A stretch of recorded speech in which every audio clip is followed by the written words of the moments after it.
This is an overview of Chapter 2.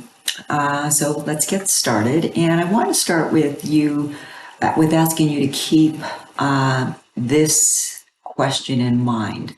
Should justice be based on equality, which is everybody is treated the same under the law, or on equity, wherein people are treated fairly under the law? So just keep that question in mind as we go through this material. And so here is a depiction of equality versus equity. Equality, everybody gets the same thing. You see the little boys here all get the same size box.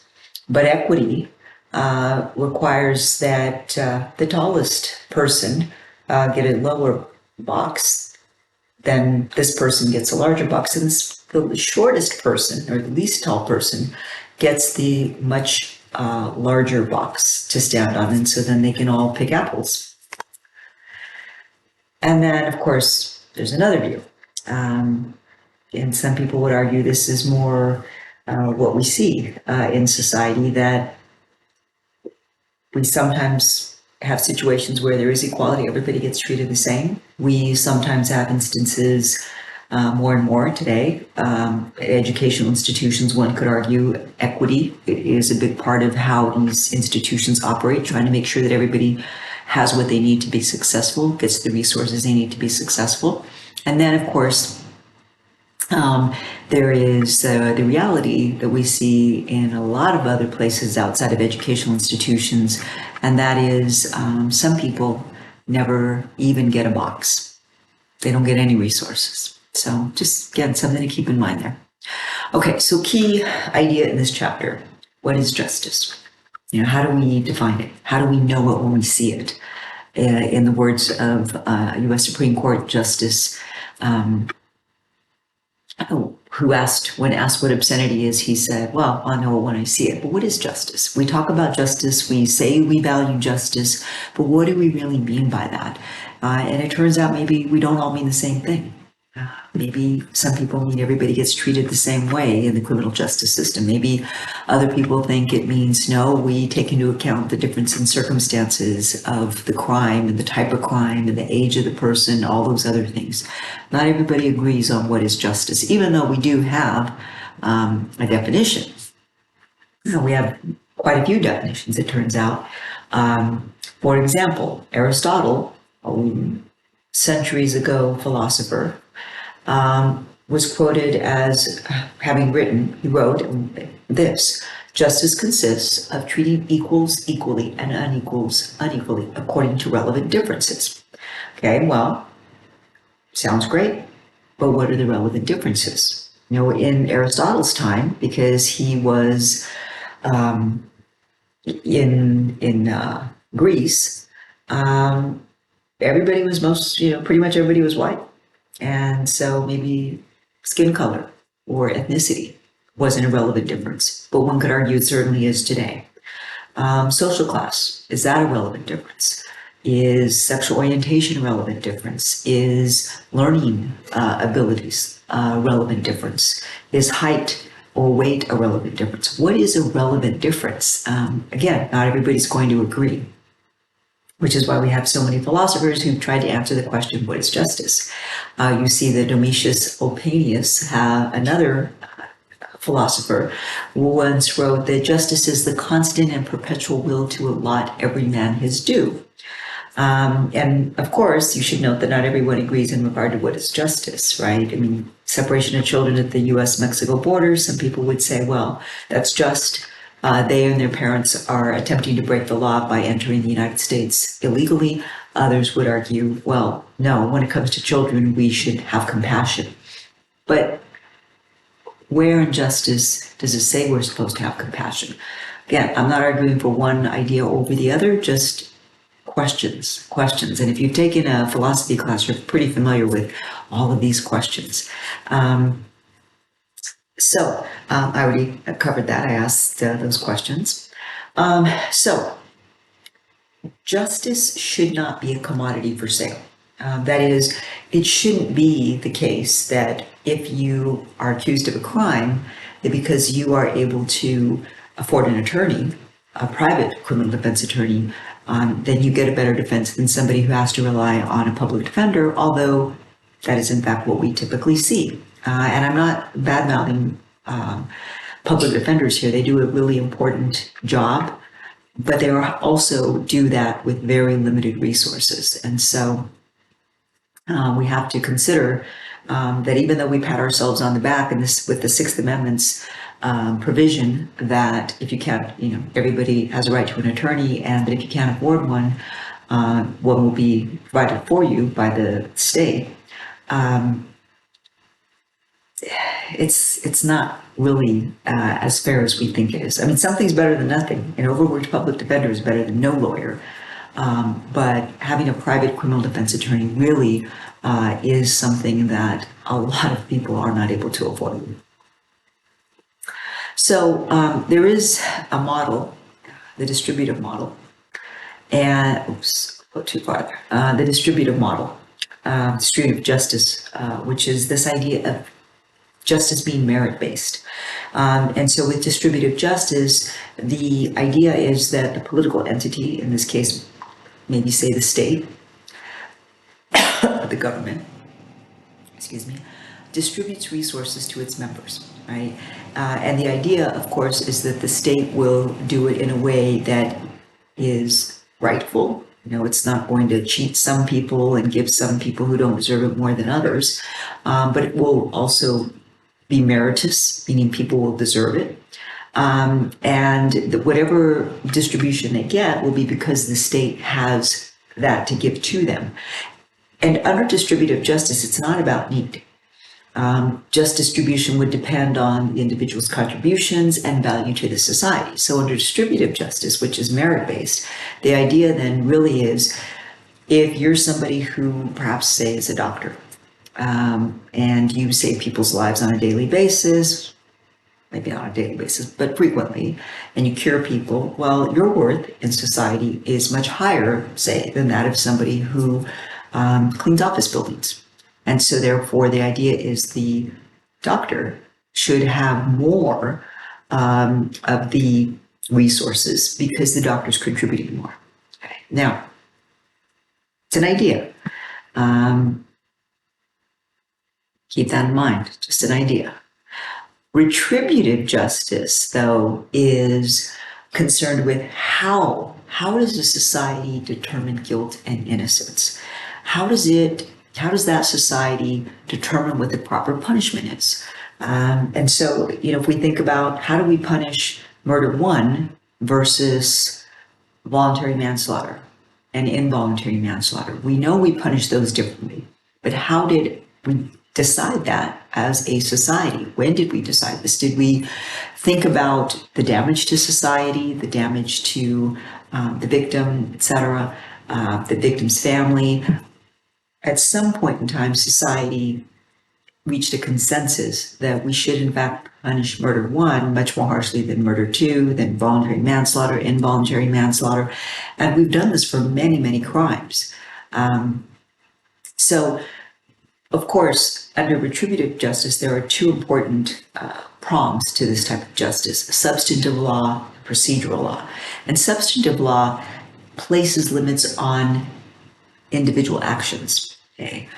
So things like we're not supposed to steal, we're not supposed to murder. So substantive law places the prohibitions on certain types of behavior. But procedural law places limits on the agents of government, police officers, judges, etc., in terms of how they enforce that law. Okay. So, for example, the Miranda rights are a really good example of procedural law. In the Miranda versus Arizona case of 1966, that's where the Supreme Court said it's not enough just to have rights enumerated in the Constitution. Those rights aren't any good if you don't know that they exist. Okay.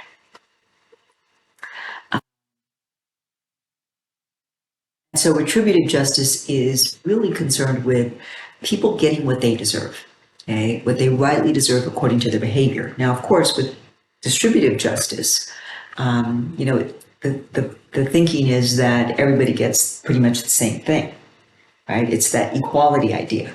But retributive justice is more focused on the equity idea. What did someone do? What were the circumstances? How big was the damage to others or society? All of that is taken into account to try to understand what would be the best punishment for this person. And so under retributive justice, the idea is if a society really is seeking to be just, then it has to punish with fairness and impartiality. And fair means equitable, doesn't mean equal. So equals must be punished equally and unequals must be punished unequally according to the relevant differences. So somebody who commits murder one, where there's thought, planning, motive, all of that has to be punished differently than somebody who was negligent and caused someone's death, which is involuntary manslaughter. And anyone else who commits murder one, with the planning and the motive, etc., they should be punished in the same way. But of course, justice doesn't always work that way. Well, yes, and so if there's something else there, then maybe the person's charged with murder two, what we often call passion, a murder, cold-blooded murder, a crime of passion, which is murder two, or the voluntary or involuntary manslaughter, because maybe the motive isn't there, or maybe the planning wasn't there, etc. All right, so here there's a really interesting piece in this chapter about equality of pain versus equality of the instrument. So I wanted to consider, and this is one of the assignments that I gave you for this week, the day fine system in Europe. Many European countries use this system. It enables people, court systems, to fine people based upon their income. Because, I mean, you think about it, say a jaywalking ticket. A jaywalking ticket, let's see, in California, last time I remember hearing about it was somewhere around $250. Okay, well, if somebody who's a wealthy person gets a jaywalking ticket and they have to pay $250, well, that probably doesn't really hurt them that much. $250, that's what they would have spent for a haircut, right? Or maybe it's what they would have spent for a dinner out with their spouse or partner. On the other hand, $250 for somebody who's a student, who's working and trying to pay their way through school, that's going to hurt a lot more. And so with the day fine system, the idea is punish people according to how much pain it's going to cause them. So if somebody makes $100,000 a year, that person's going to pay a much larger fine than somebody who only makes $40,000 a year. That's the idea. And so the paper assignment that I gave you, there's also an article attached to that where a court back east tried it. And this was back in the 1980s. But I want you to consider, should we use this kind of system in the US? All right, so I want to shift to legal realism, because legal realism isn't law, but it's the study of how legal decisions are made. How is law actually applied, and what are the implications of that application? So yes, the law says one thing, but how really is it applied? We know, for example, that white-collar criminals tend to be given much more lenient punishments than somebody who commits a street crime. Even though maybe the white-collar criminal got away with a lot more money than, say, the person who robs the bank or the person who robbed the 7-Eleven or the liquor store. For legal realists, theorists, they really are trying to understand and evaluate how is law practiced. We say we do this, but then what do we really do? And non-legal reasons sometimes explain judicial decisions. For example, judges can, and sometimes do, suspend a sentence. What does that mean? Well, a judge if a jury finds a defendant guilty, the judge has to impose a sentence. But what if the judge believes that the sentence really isn't just, but the judge has to impose a sentence based upon what the law says? Well, that judge could suspend the sentence. Or presidents can pardon people who've been convicted of a crime and are serving time in prison.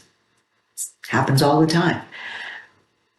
Sometimes non-legal reasons explain why we do certain things. All right, I'm not going to spend a whole lot of time on transcendental law. However, I'm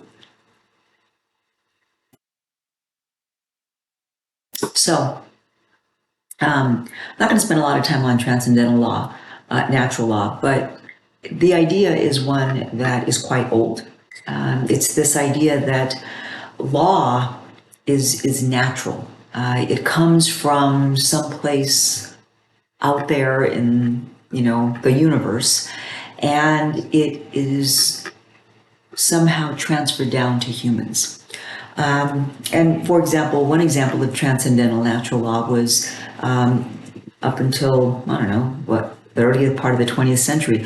In many countries, there were kings and queens. And the idea was that these kings and queens, they got their power from God, whatever God might have existed in that country or under that belief system.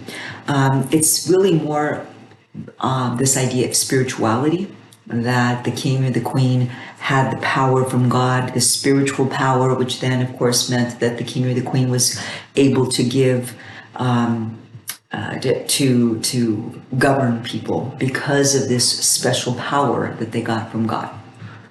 Now, most of the time, we don't see countries today really operating under that sort of idea, although there are some countries still that do have kings and queens, but mostly those are people who hold the title, but they don't really have any power. So if you think about the queen in Britain, or the king in Spain, or king in Thailand, those are largely ceremonial positions, but really now those countries have governments that are run by a type of parliament or other governmental body. Okay, so I don't want to spend a whole lot of time there. But we do need to think about